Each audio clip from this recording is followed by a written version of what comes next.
we've seen reporting that Vice President Harris, and I'm quoting here, is looking for someone who can balance the ticket, someone who's more of a governing partner, and someone who's effective with executive experience at the highest level. Is that you? Well, that certainly describes a governor, and it certainly describes a governor that lives in a state where you have to reach across the aisle to get things done. Listen, I'm honored to be considered in any process, but I'm mainly proud of what we've done in Kentucky that gets us on this stage. I mean, the idea that we can have a Democratic governor, a Republican supermajority, yet we can break every single economic development record that moves our people forward. I mean, we can have more private sector investment than ever before, create more jobs than we've ever seen, created at the highest 2-year average wages, break the record for exports, break the record for tourism, and then start making some real progress, lower recidivism than we've seen in a long time. Drug overdose deaths are going down. So while the recognition of me is flattering, I really see it about us. People are looking up to Kentucky. People are talking about Kentucky. I'm here in Iowa, and you're here in Iowa. Thanks for bringing a little extra Kentucky. Absolutely. But isn't that special that people want to hear our story? Not my story, but our story. And that's what makes me proud in any process. You don't tweet things accidentally. You don't misstep on your words. Everything is deliberate. And your tweet yesterday, you said, no matter what the future holds, Kentucky is my home. What does that mean? Well, there shouldn't be anything inferred out of that other than I see all these stories out there. I want Kentuckians to know that I love being their governor, that I love this state, that Kentucky is part of my DNA. And regardless of what they're reading, no matter where I am, I'm going to be doing everything I can to support this state. The only reason I'd ever consider anything else, go through any process, is if I could believe that I could help Kentucky even more and help the United States of America in ways that Kentucky has already done. That's more of me saying I love you to everybody out there than anything else. Well, we were saying it sounds a little bit almost like I love you and I'm doing this for you when I move on. Is that not what you're intending? I haven't moved on to anything else. Right now, I am Kentucky's governor, and I'm grateful to be that. I want to ask about the Atlanta trip. Was that something how did that come to be? The Harris campaign asked us to go to the Atlanta trip. Excited about it. That's a big day of activism and a big weekend. You know, I'm here in Iowa, then down to Georgia. We're going to do a lot with the volunteers that are there because Vice President Harris has created more energy than I've ever seen in politics. Bigger fundraising, more volunteers, and those volunteers deserve to have people show up to thank them and to ask them to do more. And I'm not going to be alone, because Hadley Duvall is going to be down there too. Hadley is such an incredible leader. What an amazing platform that she is out standing up for young women that deserve to have their reproductive freedom protected. That she's out there fighting for a world where my mom and my daughter and my wife don't have a constitutional right stripped away from them that they've had either all or most all of their lives. Hadley is a warrior, and I'm just so proud of her. Did Vice President Harris reach out to you directly about this? Oh, the campaign reached out to me, but listen, she doesn't need to be doing that. If they need me at a place, I'm happy to go. Listen, she is going to be a phenomenal president. She is smart and strong, and that makes you a good president. But she's also kind and has empathy. I've seen it myself. That can make you a great president. She's tough as nails. Listen, I know a former attorney general when I see one. And as AGs, you got to take on the biggest, toughest interests. I took on opioid manufacturers. She took on for-profit colleges and large corporations that were ripping people off. You're going to have a president that stands up for everyone, that cares for everyone. I am excited about what she can bring. But I also believe that she can move us past all this craziness. I mean, we can't be at this boiling point that we're at in America where you got to pick a side in everything. Suddenly everything's red or blue, Democrat or Republican. The car you buy, the beer you drink is suddenly partisan, and that's just crazy. The AL8? And the AL8 is the official soft drink, at least for me, of Kentucky, and hopefully we sold a few more out there. Have you spoken with Vice President Harris since Sunday, and are you planning to meet her in Atlanta? I don't think Vice President Harris is going to be in Atlanta. She will be Tuesday, I believe. I'll certainly take her call anytime that it comes, but I'm happy to work with the campaign in any form or fashion, and I want her to optimize her time to win this election, to get out there and show people who she is.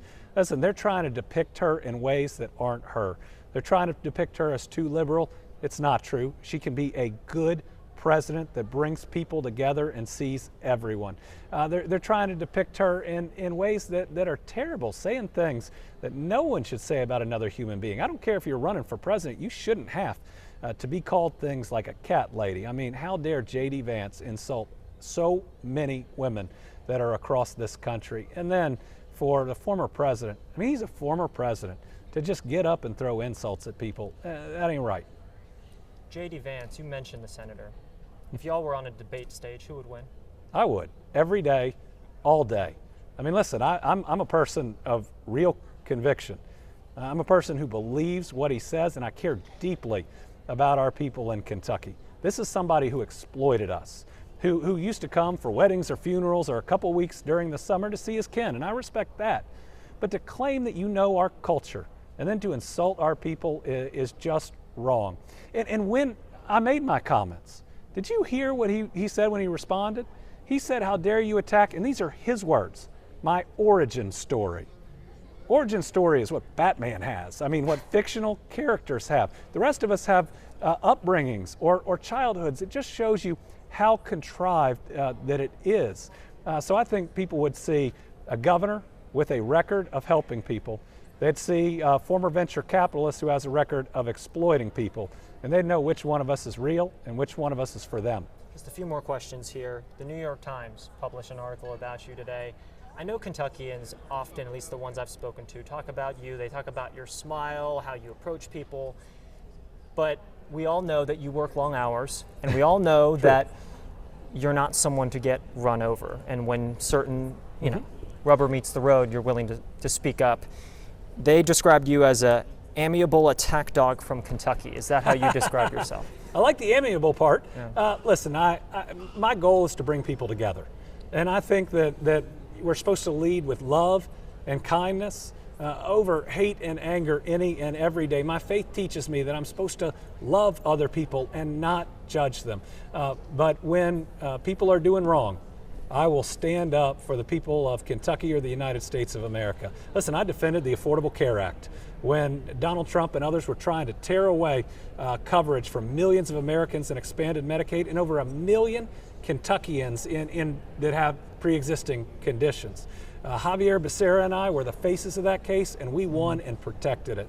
I took on opioid manufacturers and distributors. I mean, they cost thousands upon thousands of lives in Kentucky. These are some of the biggest, richest companies that are out there, but they hurt our people, and I was absolutely willing to stand up to them. And I'll stand up to this former president and his Project 2025 that would do terrible things in our state, that would hurt our people. The tariffs he wants to put in would raise prices for people that already are looking at high gas prices.